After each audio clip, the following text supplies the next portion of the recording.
गढ़चिरौली जिले के धानोरा तहसील के रांगी जामड़ी मार्ग के पुल का निर्माण कार्य सालों से अधूरा है, जिससे नागरिकों के हाल बेहाल हो रहे हैं।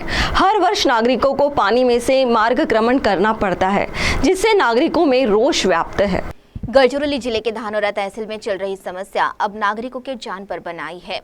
जिस तरह से विकास की किरण हर गली, गांव, कस्बे, शहर तक पहुंच रही है, जिसे देख लगता है कि अब कोई इलाका मूलभूत सुविधाओं से वंचित नहीं रहेगा।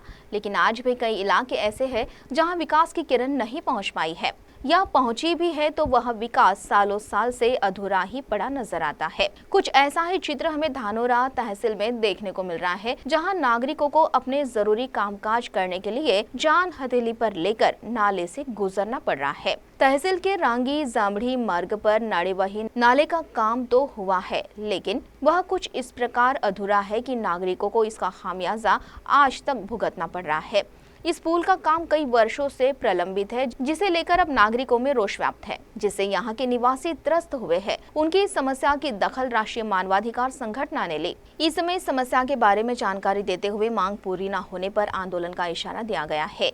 रांगी जामडी या दोन गावाच्या मध्यंतरी नाडेवाही नाला आहे। या नाल्यावर मागील 15 वर्षापासून अर्धवट बांधलेला हा जो पूल आहे, हा अजूनही सरकारने, केंद्र सरकार असो की राज्य सरकार यांनी अजिबात लक्ष दिलेलं नाही।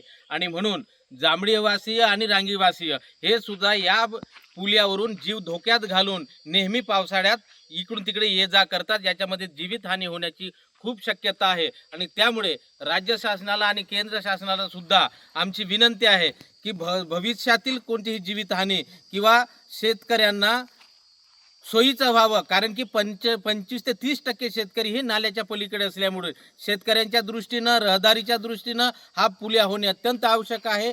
आणि येत्या या पावसाळ्यापर्यंत जर ह्या पुलाच्या संबंधाने सरकारने काही उचित कार्यवाही न केली नाही किंवा याच्या मंजुरी दिली नाही, तर गावकरी मात्र या पुलाच्या संदर्भाने उपोषणाला बसतील, आंदोलन करतील।